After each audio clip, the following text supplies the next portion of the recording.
जय हिंद मेरे प्यारे बच्चों, कैसे हैं आप लोग। मैं हूं आपका केमिस्ट्री मेंटर कुणाल वर्मा यानी कि केवी सर फ्रॉम काशी। आज हम पढ़ेंगे ऑफ-बाउ प्रिंसिपल के बारे में, पॉली एक्सक्लूजन प्रिंसिपल और होन्स रूल ऑफ मैक्सिमम मल्टीप्लिसिटी। तो सबसे पहले ऑफ-बाउ प्रिंसिपल की बात हम करते हैं। तो ये प्रिंसिपल हमसे क्या कहता है, ये हमसे फिलिंग ऑफ सबशेल की बात करता है, ठीक। और सबसे पहले electrons are filled in subshell according to n+l rule. ये n+l रूल क्या होता है, ये n+l रूल क्या होता है, तो ध्यान रखना जो एनर्जी होता है वो डायरेक्टली प्रोपोर्शनल टू n+l की वैल्यू के डायरेक्टली प्रोपोर्शनल होता है। n क्या है, प्रिंसिपल क्वांटम नंबर, l क्या है, एजीम्यूथल क्वांटम नंबर। और अगर ये फेल हो जाए, मान लो कभी किसी सबशेल के लिए n+l की वैल्यू सेम आ जाए, तो तब वो डायरेक्टली प्रोपोर्शनल हो जाएगा n, जिसका n बड़ा उसका एनर्जी ज़्यादा। क्लियर है। Energy increases as value of n+l increases. In case of same n+l value energy is more with greater value of n। Clear. ये कुछ देखो सिंबल है, सिंबल हम क्या कहें कि इसी तरह हमको लिखना है इलेक्ट्रॉनिक कन्फिग्रेशन। और ध्यान रखना कि जो सबसे आउटर मोस्ट शेल होता है उसको हम लोग बोलते हैं वैलेंस शेल या फिर अल्टीमेट शेल। उससे जस्ट एक पहले का यानी कि nth शेल यानी कि लास्ट शेल की बात करा जिसमें इलेक्ट्रॉन गया है, अल्टीमेट शेल। उससे जस्ट एक पहला यानी कि उसको बोलेंगे पेनल्टीमेट शेल। और n-2 उसके इनर के भी एक अंदर वाला, उसको इनर पेनल्टीमेट शेल या फिर प्री पेनल्टीमेट शेल बोलते हैं। क्लियर है। तो देखो एनर्जी जो होता है वो डायरेक्ट प्रोपोर्शनल टू n+l होता है। अब जैसे कि मान लो पहले शेल में तो चलो ऐसे ही है तो 1s है, ठीक। दूसरे शेल की अगर हम बात करें तो दूसरे शेल में 2s भी होता है, 2p भी होता है। तो पहले शेल में तो चलो 1s भरा गया, पहले शेल में केवल एक ही होता है s, इलेक्ट्रॉन हमने s में भर दिया, ठीक। और अब हम दूसरे शेल में प्रवेश कर रहे हैं, तो दूसरे शेल में अगर हम जा रहे हैं तो दूसरे शेल में हमें 2s भी दिखाई देगा, 2p भी दिखाई देगा। तो कैसे हम भरें इलेक्ट्रॉन को, तो एनर्जी पहले कम वाले एनर्जी, पहले जो जहां एनर्जी कम रहती है वहां इलेक्ट्रॉन भराता है, फिर उससे अधिक वाले एनर्जी में, फिर उससे अधिक एनर्जी के बढ़ते हुए क्रम में। तो दूसरे शेल में हम पहुंचे तो 2s के लिए n+l कितना आ रहा था, इसके लिए n+ आ रहा था 2 + 0 यानी कि 2, और इसके लिए 2 + 1 यानी कि n+l इसके लिए 3 आ रहा था। जाहिर सी बात है 2s की एनर्जी कम है और फिर 2 से अधिक 2p की एनर्जी है, तो 1s के बाद नंबर किसका आएगा, दूसरे शेल के 2s का, फिर दूसरे शेल के p का नंबर आएगा। क्लियर। अब दूसरे शेल में s और p होता है, दोनों हमने भर लिया है, ठीक। अब हम दूसरे शेल के बाद तीसरे में जाते हैं, तो तीसरे शेल में 3s भी होता है, 3p भी होता है, 3d भी होता है, ठीक है। तो 3s 3p और 3d, तो 3s के लिए n+l क्या हो जाएगा, 3, ठीक। इसके लिए 3 हो जाएगा, और 3p के लिए 4, ठीक, और 3d के लिए 5। तो एक बात तो तय है कि तीसरे शेल में जब हम गए तो सबसे पहले हम 3s भरेंगे, फिर उसके बाद 3p भरेंगे, क्योंकि 3s की एनर्जी कम है, 3p की एनर्जी ज़्यादा है। बट एक बात ध्यान रखना, उसके बाद नंबर तीसरे शेल का d का आता है, बट हम तीसरे शेल का d नहीं भरेंगे। क्यों नहीं भरेंगे, जरा चौथे शेल में आइए आप लोग। तीसरे शेल में हम 3s भर चुके हैं, 3p भर चुके हैं, बट हम 3d अभी नहीं भरेंगे। देखो 3p के बाद 4s का नंबर आता है, जरा 4s का देखो तो 4s के लिए n+l कितना आ रहा है, 4 + 0 = 4। ध्यान रखो, यानी कि यहाँ पे n+l 3 हम भर दिए, फिर उसके बाद n+l 4 भर दिए, फिर तीसरे शेल में ही 3d हम नहीं भरे क्योंकि इसका n+l कितना आ रहा था, 5 आ रहा था।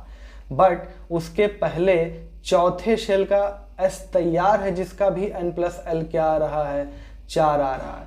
तो अब पहले तो तुम पूछोगे कि सर ये 3p और ये 4s, ये दोनों का क्या है, ये 3p और 4s इन दोनों का क्या है, n+l तो 4 है, बट एनर्जी 4s की ज़्यादा है, ठीक है ना, एनर्जी 4s की ज़्यादा है, इसीलिए पहले 3p हमने भर लिया।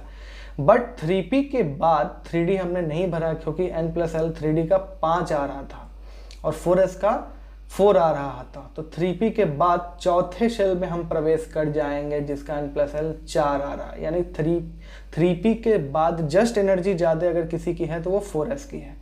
तो 3p के बाद 4s की एनर्जी आती है तो 4s भरा जाएगा।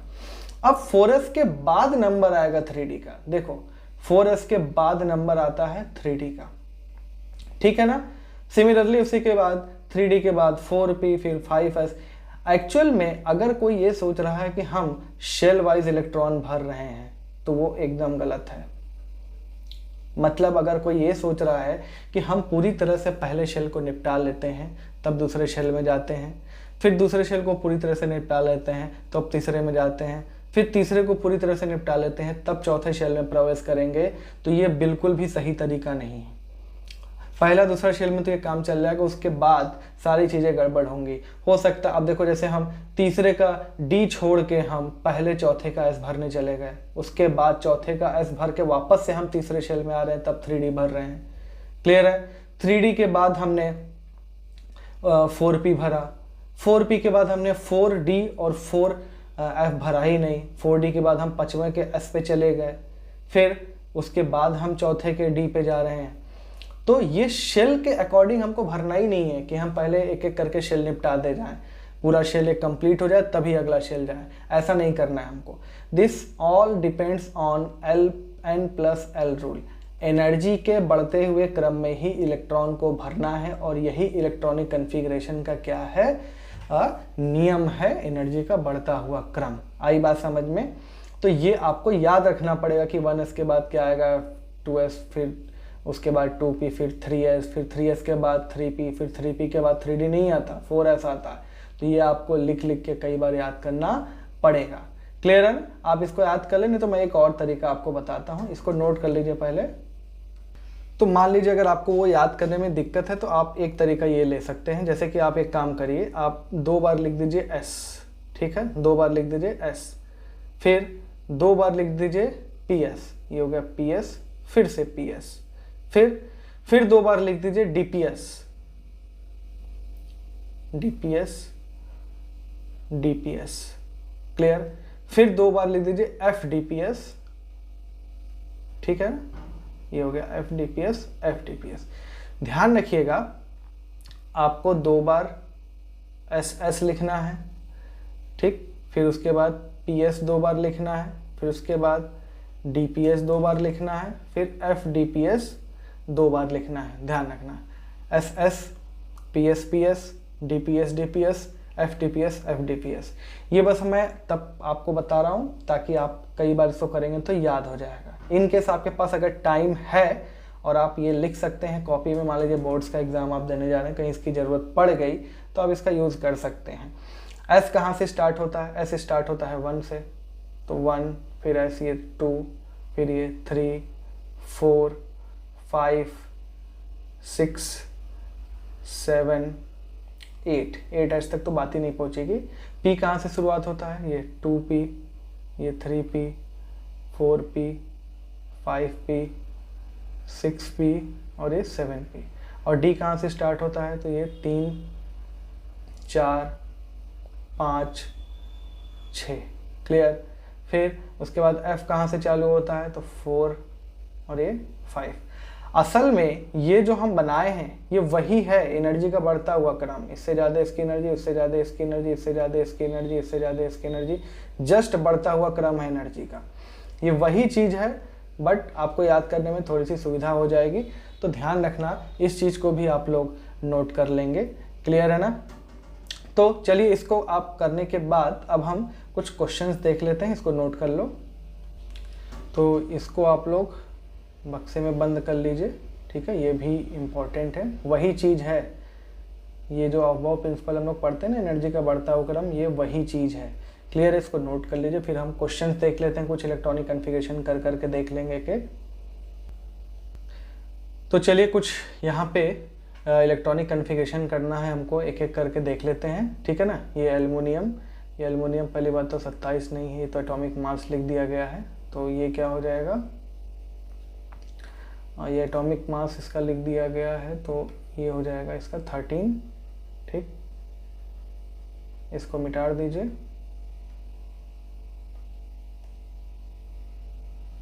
ये हो जाएगा 13। ठीक, चलिए तो पहला हम एल्युमिनियम का करते हैं। देखो 13 इलेक्ट्रॉन भरना है, सबसे पहले नंबर आता है 1s, तो 1s मैक्सिमम इलेक्ट्रॉन 2, निपटा दो, कोई दिक्कत नहीं है, 2 तो निपट सकता है। मैक्सिमम जब तक मिलता जाएगा हम भरते जाएंगे। ठीक, 1s के बाद नंबर आता है 2s, इसमें भी मैक्सिमम इलेक्ट्रॉन कितना रहेगा 2, तो 1s 2, फिर 2s 2, फिर नंबर आता है 2p का। अभी भी हमारे पास 9 इलेक्ट्रॉन बचे हैं और 2p में 6 भरना है, तो 2p 6 तो भर ही देते हैं, कोई दिक्कत नहीं है। ठीक है, फिर 2p के बाद आता है 3s। अब 3s, s कहीं का भी हो, उसमें भराएगा तो 2 ही इलेक्ट्रॉन, तो उसके बाद आएगा 3s 2। क्लियर, 6 7 8 9 10 11 12 इलेक्ट्रॉन भर लिया हमने, 1 इलेक्ट्रॉन बचा है और नंबर अब आ रहा है 3p का, तो 3p में कितना इलेक्ट्रॉन भरा जाएगा 1। क्लियर, ये हो गया। और देखो कन्फिग्रेशन से ही पता चलता है लास्ट इलेक्ट्रॉन p में जा रहे हैं, यानी कि एल्युमिनियम p ब्लॉक का एलिमेंट है। ठीक, दूसरा क्लोरीन 17, यहाँ पर भी 1s2, फिर 2s2, फिर 2p 6, फिर नंबर आता है 3s2। फिर अब देखो यहाँ पे कितने इलेक्ट्रॉन हो गए, 6 6 12 इलेक्ट्रॉन हो गए हैं, अभी भी 5 इलेक्ट्रॉन बचा है, तो अब नंबर आ रहा है 3p। 3p कैसा भी हो, 6 होता है तो 5 तो निपट जाएगा, तो ये हो गया 3p 5। क्लियर, तीसरा है Mn। ठीक है, 1s2, 2s2, 2p6, 3s2, देखो कितना इलेक्ट्रॉन हो गया 12। फिर इसके बाद नंबर आता है 3p, और कितना इलेक्ट्रॉन है इसमें, अभी भी देखो हमारे पास 13 इलेक्ट्रॉन बचा है, तो 6 तो पूरा निपट सकता है, तो यहाँ पे हमने 6 इसमें हटा दिया, तो 6 6 12 6 18 हो गया। अब नंबर आता है 4s, तो 18 और 4s में 2 20 हो गया। ठीक है, 4s 20 तो निपट गया। अब नंबर आता है 3d का, और d में मैक्सिमम 10 होते हैं, बट बचा है 5 ही, तो 3d 5 तक कहानी चलेगी बस। क्लियर है। सिमिलरली फोर्थ जिंक, कितना हो जाएगा 1s2, 2s2, 2p6, 3s2, 3p6, 4s2। देखो यहाँ तक 20 इलेक्ट्रॉन हो गए। अब नंबर आता है 3d का, और 10 इलेक्ट्रॉन भरना है, और d में मैक्सिमम 10 होते हैं, तो 10 तो भराएगा ही इसमें। क्लियर है। फिर आता है ब्रोमीन, 35 इलेक्ट्रॉन भरने हैं, 1s2, 2s2, 2p6, 3s2, 3p6, 4s2। अब देखो 3d 10, यहाँ तक तो 30 इलेक्ट्रॉन निपट गया था। अब 4s 3d के बाद आता है 4p, और 5 इलेक्ट्रॉन बचा है, तो 4p में कितना आ जाएगा 5 आ जाएगा। तो ये हो गया ब्रोमीन का कन्फिग्रेशन। ठीक, अब इसके बाद जरा कैटायन एनायन का भी देख लेते हैं। ठीक है ना, हम Mn+2 का देखते हैं। जैसे Mn+2 का लिखने के लिए सबसे पहली बात तो Mn में 25 इलेक्ट्रॉन होते हैं, तो Mn+2 में कितना हो जाएगा 23, तो उठा के 23 का कर दो। बट ऐसा नहीं करना है, आप पहले पूरे न्यूट्रल आइटम का लिखेंगे, उसके बाद आपको डिसीजन लेना पड़ेगा कि इलेक्ट्रॉन कहाँ से निकलेगा। ये काम कभी मत करना कि जितना प्लस चार्ज है उतना इलेक्ट्रॉन निकाल दिए उतने का कर दिए। ठीक है ना, मतलब 23 का कन्फिग्रेशन हम कर दें, नहीं, गलत हो जाएगा। तो Mn का पहले लिखो, Mn का कितना होता है, ऊपर लिखा हुआ है 1s2, 2s2, 2p6, 3s2, 3p6, 4s2, 3d 5। ठीक, अब ध्यान दो, इतना हम लिखने के बाद इसी को ध्यान दो। अब ये बताओ, इलेक्ट्रॉन जो होता है न्यूक्लियस के प्रति आकर्षित होता है, तो इलेक्ट्रॉन न्यूक्लियस से सबसे दूर कौन होगा? जो इलेक्ट्रॉन सबसे दूर होगा न्यूक्लियस से, वही उसी इलेक्ट्रॉन पे तो सबसे कम फोर्स ऑफ अट्रैक्शन लगेगा, उसी को निकालना तो सबसे आसान होगा। तो देखो इलेक्ट्रॉन कहाँ से निकलेगा भाई, ये पहले शेल का, ये दूसरे शेल का, ये दोनों है, तीसरे शेल का, ये 3s, 3p और ये 3d। ठीक, ये 3d भले भरा रहा है सबसे लास्ट में, बट सबसे दूर वाला इलेक्ट्रॉन तो नहीं है ये। सबसे दूर वाला इलेक्ट्रॉन कौन है, ये 4s वाला। आई बात समझ में, 4s वाला, तो यानी कि 4s से दोनों इलेक्ट्रॉन निकलेंगे। आई बात समझ में। तो Mn की अगर हम कन्फिग्रेशन करेंगे तो ये हो जाएगा 1s2, 2s2, 2p6, 3s2, 3p6। अब इसके बाद आप 4s0 लिख लीजिए अपने सहूलियत के लिए, ठीक है ना। फिर 3d 5। तो ध्यान रखना 3d 5 पे कोई आंच नहीं पड़ी, इलेक्ट्रॉन आखिरी से निकालना है, आखिरी में जो इलेक्ट्रॉन भराया है ये गलत बात है। इलेक्ट्रॉन लास्ट शेल या वैलेंस शेल से निकालना है, ये सही बात है। क्लियर है ना? भरते समय तो इलेक्ट्रॉन एनर्जी के अकॉर्डिंग भरा रहा है, बट इलेक्ट्रॉन निकालने के लिए कौन सा इलेक्ट्रॉन निकलेगा जो सबसे, जिसपे न्यूक्लियस का प्रभाव सबसे कम हो। क्लियर है ना? नेक्स्ट देख लेते हैं 7th। इसको तुम एक काम करो, Fe+2 का कर लेना, एक Fe+3 हम अपने से करा रहे हैं, ठीक है ना? Fe+3 हम अपने से करा रहे हैं, तो Fe+3 के लिए हमको Fe का लिखना पड़ेगा। तो Fe का अगर हम लिखेंगे, Fe का 26 होता है, तो 1s2 2s2 2p6 3s2 3p6 4s2 3d6, ये हो गया Fe का 26 आयरन का। अब अगर हमको Fe+2 का करना है तो ये ध्यान रखना कि देखो 3 इलेक्ट्रॉन निकालना है, सॉरी Fe+3 का करना है ना, तो 3 इलेक्ट्रॉन निकालना है अगर हमको,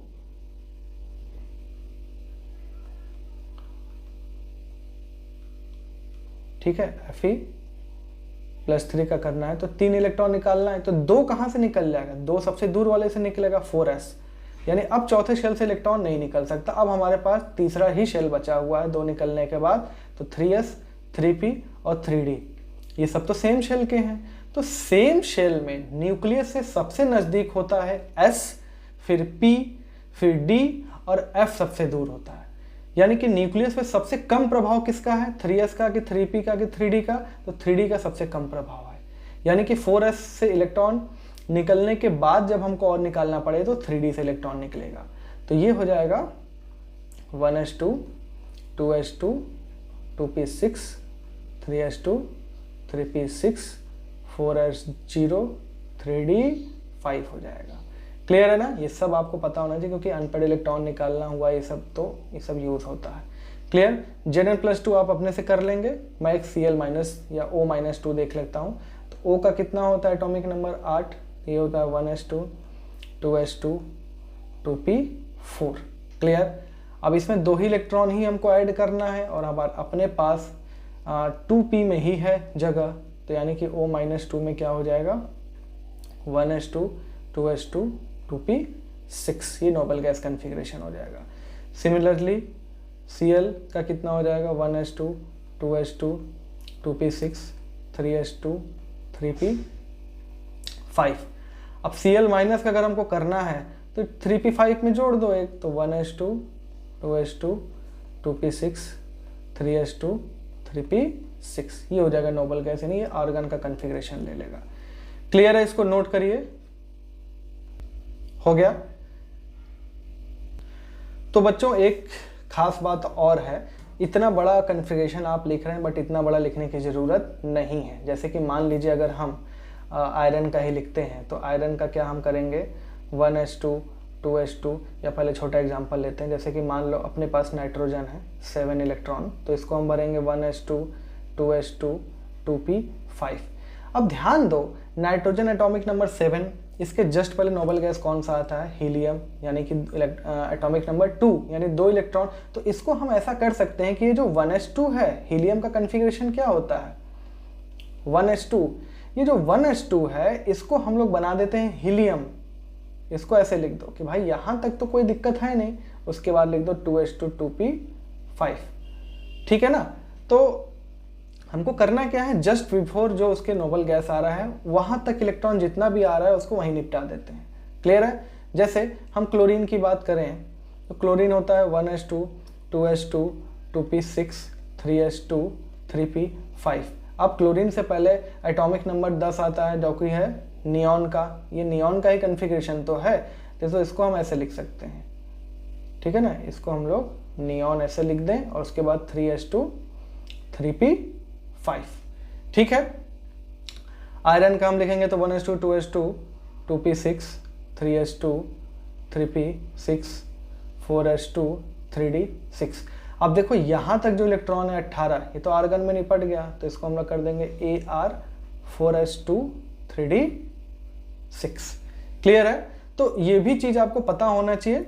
हमने एक इलेक्ट्रॉनिक कन्फिग्रेशन का हमने लेक्चर बनाया हुआ है, तो वो आप लोग देख लेंगे तो वो काफ़ी हेल्पफुल होगा आपके लिए। बाकी अबाउ प्रिंसिपल जो था वो हमने सिखा दिया किस बेस पे होता है, ठीक है। और बाकी तो एक्सेप्शनल इलेक्ट्रॉनिक कॉन्फ़िगरेशन बहुत सारे आने वाले हैं, उसको एक्सप्लेन भी हम लोग करेंगे कि ऐसा क्यों हो रहा है, ठीक है। तो अबाउ प्रिंसिपल के हिसाब से तो चल रहा है सब कुछ, ठीक है ना, बट कुछ कुछ जगह पे आपको कुछ रूल्स ब्रेक होते हुए दिखाई देंगे, जिसको हम लोग बोलते हैं exceptional case of electronic configuration.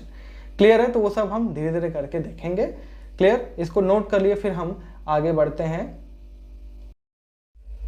तो आइए अब बच्चों हम लोग देख लेते हैं पॉलीज एक्सक्लूजन प्रिंसिपल क्या कहता है ये। No two electrons in an atom can have same set of all 4 quantum number, ठीक है। मतलब किसी एक एटम में चारों क्वांटम नंबर की संख्या किसी 2 इलेक्ट्रॉन के लिए कभी भी सेम नहीं हो सकती है।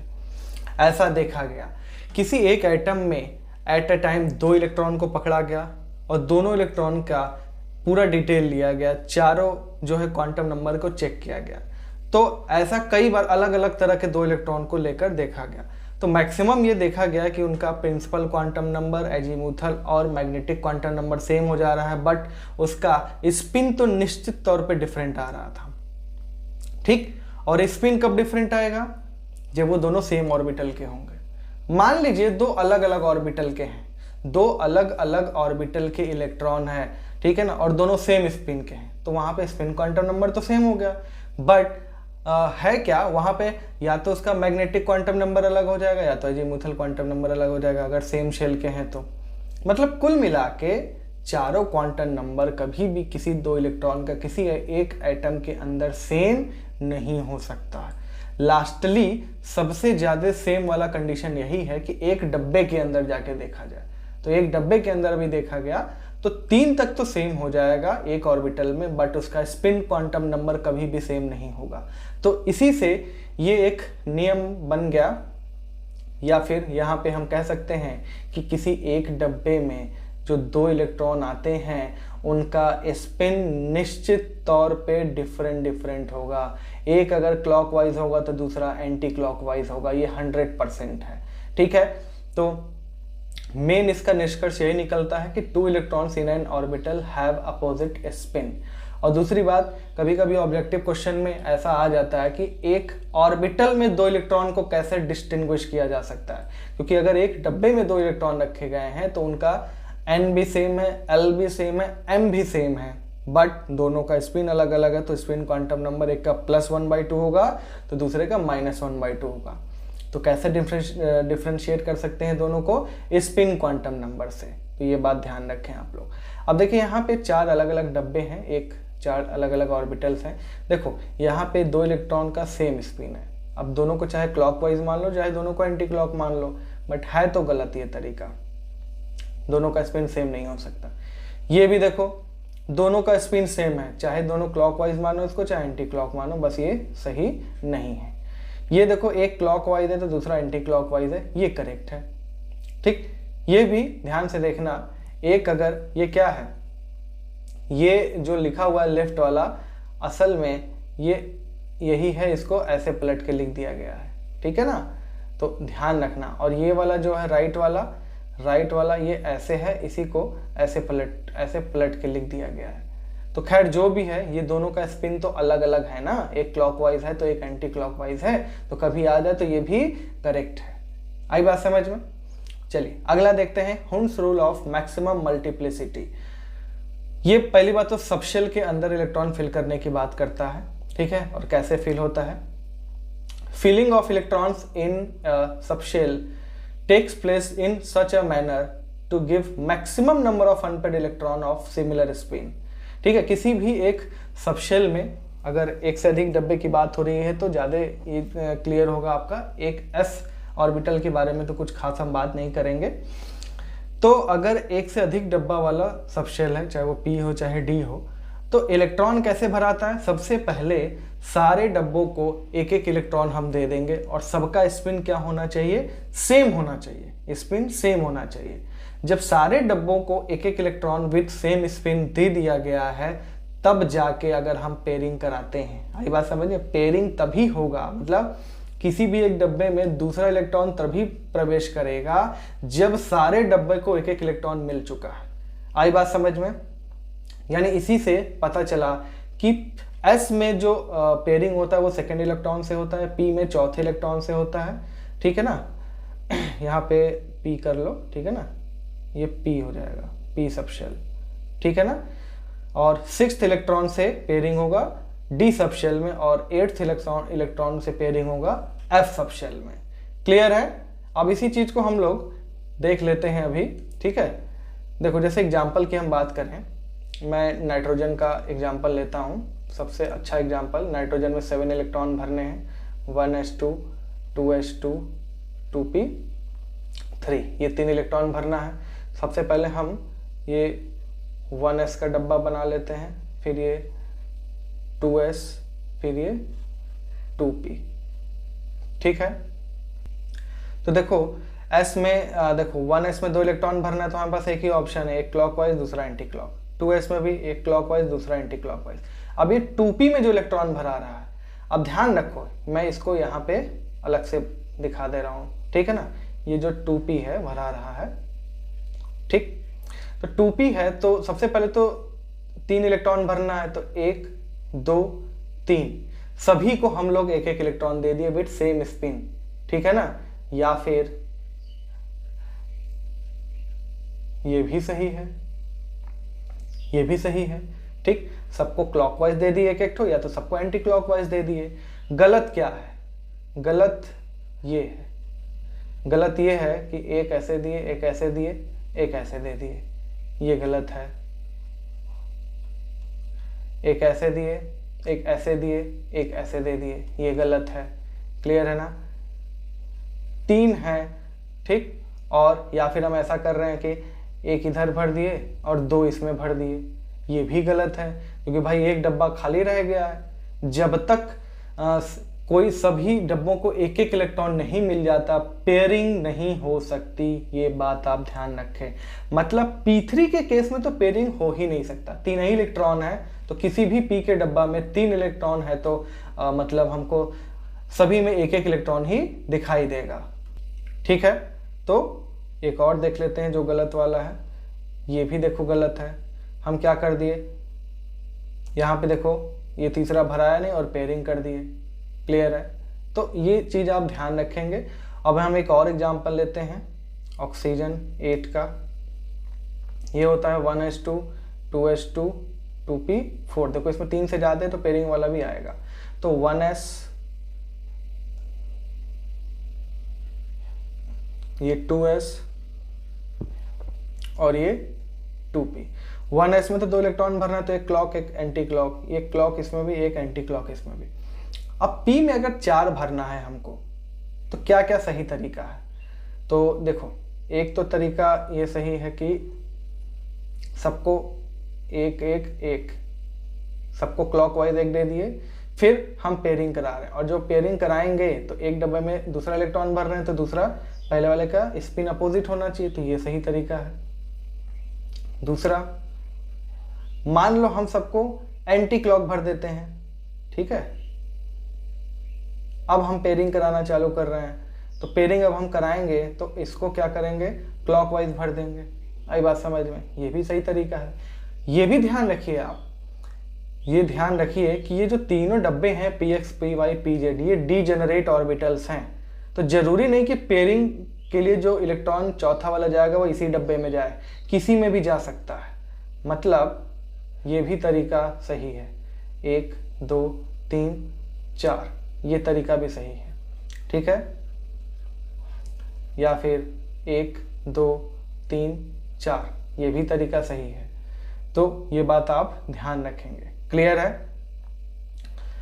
तो क्योंकि ये डीजेनरेट ऑर्बिटल है तो कोई भी डब्बे में पेयरिंग हो सकता है। क्लियर? या फिर तरीका कुछ ऐसे आ जाए, 1 2 3 4, ये भी सही है। ये देखने में तो वही चीज़ लग रहा है बट इससे अलग है, ठीक है ना। हालांकि बना हुआ आएगा तो वो दोनों ही सेम है। तो इसमें साफ तौर पे पता चल रहा है कि जो 3 इलेक्ट्रॉन को पहले भर लिया गया है उसके बाद चौथा जो है पेयरिंग कराया गया है, ठीक है। तो ये तरीका भी क्या है, सही है। क्लियर है ये? चलिए अब एक क्वेश्चन देख लेते हैं। अब देखो यहाँ पे ABCD करके दिया हुआ है, इसमें पूछ रहा है कि कौन सा नियम यहाँ पे मतलब वायलेट हो रहा है, अफबाउ, पॉलीज एक्सक्लूजन प्रिंसिपल या फिर हुंस रूल। तो सबसे पहले देखो यहाँ पे 1s में भरा है, फिर 2s में, फिर 2p में, बट ध्यान रखना यहाँ पे 1s में तो दोनों इलेक्ट्रॉन भर लिया गया, पूरा कोटा समाप्त हो गया। 2s में भाई पेयरिंग कराओ पहले, 2s में जब दोनों भरो उसके बाद ना 2p में दूसरा इलेक्ट्रॉन जाएगा। यानी नियम ये होना चाहिए कि ये इलेक्ट्रॉन जो ये है ये यहाँ नहीं होना चाहिए, यहाँ होना चाहिए। यानी कि एनर्जी का बढ़ता हुआ क्रम पहले 1s है, फिर 2s पूरा भर लेना चाहिए, तभी 2p में भरना चाहिए ना, क्योंकि जो मिनिमम एनर्जी का, कम एनर्जी का, उसको पहले भरो। तो यहाँ पे कौन सा वायलेशन हुआ, अफबाउ प्रिंसिपल, अफबाउ प्रिंसिपल का वायलेशन हो रहा है। यहाँ सेकंड वाले में देखो साफ तौर पे दिख रहा है कि ये जो डब्बा है इसमें दोनों इलेक्ट्रॉन का स्पिन सेम है, तो इसमें स्पिन सेम है, तो ये पॉलीज एक्सक्लूजन प्रिंसिपल वायलेशन हो रहा है। और इसमें देखो ये 2 भर दिया, ये 2 भर दिया। हाँ यहाँ देखो 3 इलेक्ट्रॉन है P में, बट 3 है तो मैंने अभी बताया था कभी पेयरिंग हो ही नहीं सकता, तो यहाँ पे तीसरा इलेक्ट्रॉन यहाँ पेयर के बजाय यहाँ सिंगली ऑक्यूपाइड होना चाहिए, ठीक है ना, यहाँ सिंगली ऑक्यूपाइड होना चाहिए। तो इसका मतलब यहाँ पे हुंस रूल क्या है, वायलेशन हो रहा है हुंस रूल का, ठीक। और यहाँ पे 2 यहाँ भरा अपोजिट स्पिन, 2 यहाँ भरा अपोजिट स्पिन, ये सब तीनों सिंगली ऑक्यूपाइड हैं, बट जब 3 ऑर्बिटल भरे हैं सिंगली ऑक्यूपाइड हैं तो तीनों का स्पिन सेम होना चाहिए।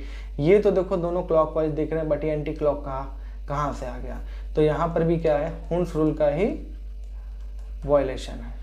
क्लियर है?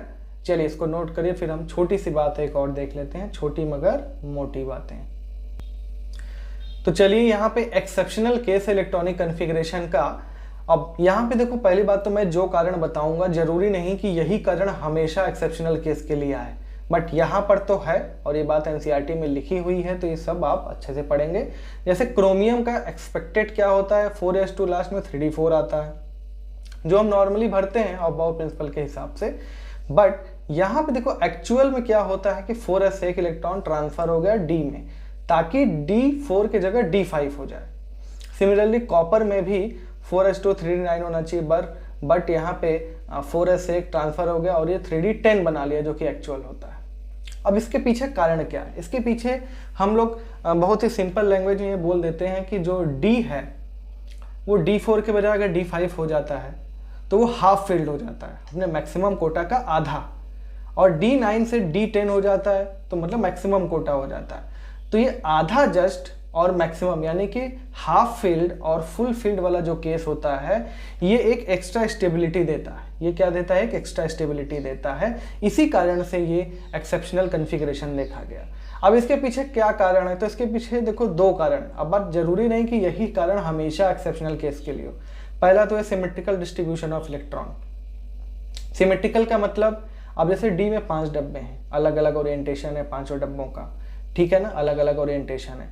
हर ओरिएंटेशन में समान number of electron, same number of electron अगर डिस्ट्रीब्यूट हो जाए तो इसको बोलते हैं सिमेट्रिकल डिस्ट्रीब्यूशन। ये एक मतलब डिस्ट्रीब्यूशन से स्टेबिलिटी क्या बढ़ती है, सिस्टम की ज़्यादा होती है। तो अगर D5 है तो इसका मतलब सारे डब्बों में एक इलेक्ट्रॉन, ठीक है। D5 है तो इसका मतलब सारे डब्बों में एक इलेक्ट्रॉन है। क्लियर है? अभी तो पढ़े हैं ना हुंस रूल में, सारे डब्बों में एक इलेक्ट्रॉन, किसी में पेयरिंग नहीं होगा। तो ये हाफ फील्ड है, यानी कि सारे डब्बों को एक इलेक्ट्रॉन डिस्ट्रीब्यूट हो गया, सिमेट्रिकल डिस्ट्रीब्यूशन। D10 है, अगर D10 है तो भी 1 2 3 4 5 ऐसे भर लेंगे, फिर पेयरिंग होगा 6 7 8 9 और ये 10, आखिरी वाले में भी 2 इलेक्ट्रॉन आ गए। तो इसका मतलब सारे डब्बों में इस बार सारे डायरेक्शन में 2 इलेक्ट्रॉन भर गए, तो ये इसको बोलेंगे फुल फील्ड। तो ये भी सिमेट्रिकल डिस्ट्रीब्यूशन है, सारे ओरिएंटेशन में सारे डायरेक्शन में 2 इलेक्ट्रॉन डब्बों को मिला है। तो चाहे एक इलेक्ट्रॉन मिले चाहे 2 इलेक्ट्रॉन मिले, ये क्या है, एक स्टेबिलिटी को बढ़ाने का काम करता है। दूसरा है एक्सचेंज एनर्जी। एक्सचेंज एनर्जी का मतलब क्या है, देखिए यहां पे क्या है, इलेक्ट्रॉन जो होता है, एक इलेक्ट्रॉन जो होता है दूसरे इलेक्ट्रॉन से अपना एक्सचेंज करता है।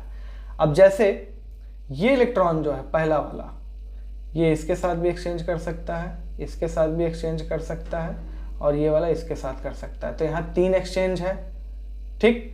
और सिमिलरली ये वाला इसके साथ कर सकता है और इसके साथ कर सकता है, तो 2 एक्सचेंज है। और ये वाला इसके साथ कर सकता है, तो 1 एक्सचेंज है। टोटल यहाँ पे 3 4 5 6 एक्सचेंज मिले, ठीक। अगर इसे D4 को D5 बना दें हम, तब ध्यान से देखो, ये वाला आगे के 4 से कर सकता है एक्सचेंज, तो 4 एक्सचेंज, ठीक। ये वाला आगे के 3 से कर सकता है, तो 3 एक्सचेंज। ये वाला आगे के 2 से कर सकता है, तो 2 एक्सचेंज। और ये वाला 1 से कर सकता है, तो 1 एक्सचेंज। अब कितना एक्सचेंज दिख रहा है तुम्हें? 4 3 7 8 9 10, ठीक है ना, यानी 10 एक्सचेंज। और ध्यान रखना, इस एक्सचेंज करने से एनर्जी सिस्टम की क्या होती है? थोड़ी सी कम होती है, सिस्टम की एनर्जी रिलीज होती है। और ध्यान से समझना, किसी भी सिस्टम की जो स्टेबिलिटी होती है, stability is inversely proportional to energy. ये बात आप थर्मोडायनेमिक्स में भी पढ़ेंगे, केमिकल बॉन्डिंग में भी थोड़ी बात बताई जाएगी कि किसी सिस्टम के पास जितनी कम एनर्जी होगी वो सिस्टम उतना ज़्यादा स्टेबल होगा। तो इस एक्सचेंज एनर्जी के कारण क्या होता है? During exchange energy is release, जिसको एक्सचेंज एनर्जी बोलते हैं। तो जैसे नंबर ऑफ एक्सचेंज ज़्यादा होगा, ज़्यादा एनर्जी एक्सचेंज होगी, number of exchange, so exchange energy increases, so stability of electronic configuration increases, क्योंकि एनर्जी रिलीज हो रही है, ठीक है। तो जितना ज़्यादा एक्सचेंज उतना ज़्यादा एक्सचेंज एनर्जी। आई बात समझ में? तो सिमिलरली यहाँ पे क्या है? 6 है, यहाँ पे 10 एक्सचेंज है। उसी तरह अगर D9 और D10 की हम बात करें तो D10 में ज़्यादा एक्सचेंज होगा, तो इसलिए D10 जो है D9 से ज़्यादा स्टेबल, इसलिए D9 से D10 वो बन जाता है। क्लियर है? तो this is all about electronic configuration and Hund's rule और पॉली एक्सक्लूजन प्रिंसिपल। तो अब हम मिलेंगे अगले क्लास में, तब तक के लिए जय हिंद।